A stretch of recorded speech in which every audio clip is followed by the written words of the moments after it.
예, 안녕하십니까. 여러분들의 백만장자입니다. 사랑합니다, 여러분. 오늘 정말로 안 좋은 소식인데, 여러분들에게, 물론 뭐 뉴스로 보셨겠지만, 제가 여러분들께 어쨌든 또 모르시는 분들도 계시고, 또 제가 정리를 한번 해드려야 될 것 같고, 요 소식을 좀 전달을 좀 드리도록 하겠습니다.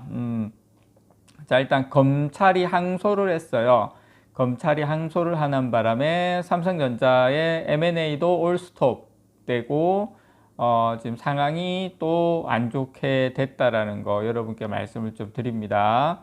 자, 검찰이 이재용 삼성전자 회장 사건에 이제 항소를 결정을 했어요. 항소를 결정을 하면서 뉴 삼성 그리고 M&A를 올해 하려고 하는 삼성에게 또다시 급제동이 걸렸습니다. 지금 그 이재용 회장이 무죄 선고받고 바로 지금 아랍에미레이트로 출국을 하고 지금 해외 그 현장 경영에 시동을 지금 걸고 있는 걸로 알고 있거든요. 또다시 사법족세에 발이 묶였습니다. 자, 이게 어떤 상황으로 앞으로 연출이 되는지 그리고 삼성전자에게 어떤 상황인지 요거 다시 한번 여러분께 좀 설명을 좀 드리도록 하겠습니다. 서울중앙지검이 어제 이 회장에게 무죄를 선고한 1심 판결에 불복을 해서 항소장을 제출을 했어요. 이 항소장을 제출했는데, 자, 일단 이 부분에 대해서 법조계 전체를 대변하는 건 아니고 법조계 일각에서는 검찰이 항소는 했지만 상급심에서 고등법원이죠. 상급심에서 판결이 뒤집힐 가능성은 거의 제로는 그렇지만 하여튼 거의 가능성이 없다는 전망이 나옵니다. 그걸 검찰도 잘 알고 있을 거라고 생각이 돼요. 제 개인적인 생각에는. 자, 범죄 혐의가 발견이 돼서 책임자를 규명하는 수사라기보다 이거 뒤집힐 수 있다. 이거 뭐 사회 정의를 이루겠다. 이 사람 뭐 바꿀 수 있다. 우리가 확실하게 소명할 수 있다. 이런 게 아니라 그냥 특정인 이재용 회장을 타깃 삼아서 범죄 혐의를 찾아간 수사로 기업 경영에 대한 저는 이해 부족 그리고 그냥 자존심 싸움, 뭐 목리, 뭐 이런 거라고 개인적인 생각을 합니다.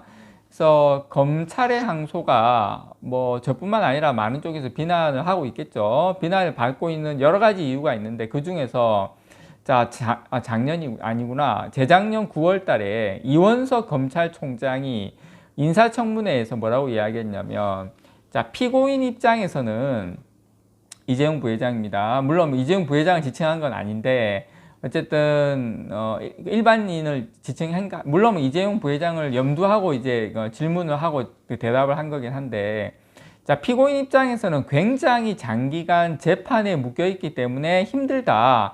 그래서 기계적 항소를 지향하겠다 이렇게 밝힌 것도 있어요. 상충되는 이야기죠. 윤석열 대통령 역시 검찰총장이던 2019년도에 피고인은 항소할 때 항소 비용, 뭐 변호사 비용 이런 것을 생각을 한다. 근데 이제 검찰은 국가 비용으로 이제 소추권을 행사하기 때문에 피고인을 전혀 고려하지 않는 경우가 있다. 그러면서 이제 항소나 상고는 이제 대법원이 하는 겁니다. 이걸 면밀하게 검토하고 가능성이 없다면, 지금 가능성이 없잖아요. 가능성이 없다면 기소된 사람이 뭐 2심이나 3심으로 내몰리지 않도록 잘 판단해 달라 이렇게 이야기를 했었습니다. 전직 검찰총장이 이렇게 이야기했는데, 참, 그리고 여러분, 검찰이 제가 이거 몇 번 말씀을 드렸지만 수사심의위원회의 불기소 공고를 무시하고 기소하지 마라 이재용 부회장, 수사심의위원회에서 이렇게 불기소를 공고를 했어요. 그렇게 했는데도 불구하고 검찰에서 기소를 강행한 점, 이 부분도 저는 비판의 목소리가 있다라고 생각을 하거든요. 자, 이 회장은 2020년 6월 수사심의 소집을 요청을 했고 10대 3으로 수사를 중단하고 불기소하라 이런 압도적 공고를 얻어냈지만 검찰은 기소를 감행을 한 겁니다. 저는 여러분, 자, 삼성이라는 글로벌 초거대 기업 대표가, 그것도 뭐 뭐 삼성만 책임지는 건 아니잖아요. 냉정하게 말씀을 드려서 거기에 하청업체 그리고 우리나라 여러 가지 뭐 투자자들까지 고려한다면 사실상 엄청난 그 여러 가지 어떤 경제적 파급 효과가 있는데 이렇게 장기간 이 사법 리스크에 발목 잡히게 되는 부분도 저는 검찰에서 좀 감안을 해야 되지 않나 생각을 합니다. 이 사건으로 지금 이재용 회장이 지난 2018년 말부터 검찰 수사를 받았고 2020년 9월 달에 기소가 돼서 지금 3년 5개월 만인 지난 5일날 1심 무죄 판결을 선고를 받았는데 3년 5개월 동안 거의 100여 차례 제가 알고 있기로는 그 판결을 받으러 왔다 갔다 했거든요. 자, 항소심 역시 앞으로 이제 3년에서 한 4년은 걸릴 겁니다. 제가 봤을 때. 그러면 만약에 자, 고등법원에서 끝나면 다행인데 자, 이게 만약에 대법원까지 간다. 대법원까지 가면 뭐 최장으로 봤을 때 10년 넘게 사법적 부담을 떠안게 되고 저는 세계 경영 활동에도 지장을 받을 수밖에 없다. 자, 이렇게 되면 M&A가 사실상 안 되는 거죠. 자, 검찰이 항소했기 때문에 지금 비등기 이사인데 자, 등기 이사 또 안 되는 거예요. 이렇게 되면 아유 참네 진짜 환장하겠네. 저는 이제 검찰의 이번 어제 이제 항소로 자, 이재용 회장이 다시 뭐 1주나 2주마다 다시 법원에 출석을 해야 됩니다. 이제 몇 년 동안? 3년 동안, 최소 3년, 4년 동안, 한 3년 5개월 정도 되겠죠. 자, 이 회장은 1심 무죄 선고를 받기까지 3년 5개월간 매달 한 달에 한 2회에서 짧게는 2회에서 한 3회 정도 법원에 출석을 했어요.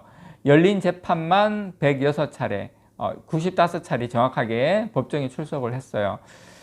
이번 항소가 상소심까지 뭐 지금 최대 5년까지 보는데 정말 말 그대로 사법 리스크입니다, 여러분. 저는 매주 열리는 이 2심 공판에 참석을 하면 이제 이 회장의 해외 출장, 뭐 경영 활동 제약이 불가피하다고 봅니다. 올 초에 열린 CES 2024와 다보스 포럼 등도 사실상 1심 선고 일정을 고려해서 불참한 것으로 알려졌거든요. 그 다 못 간 거예요. 선고 때문에. 무죄 선고 뒤에 이제 첫 행보로 아랍에미레이트로 출국한 것도 더 이상 해외 현장 점검하고 미래 전략을 늦출 수 없다. 이건 의도로 풀이가 되는데 이제 이것도 앞으로 또 힘들어지고 지금 참.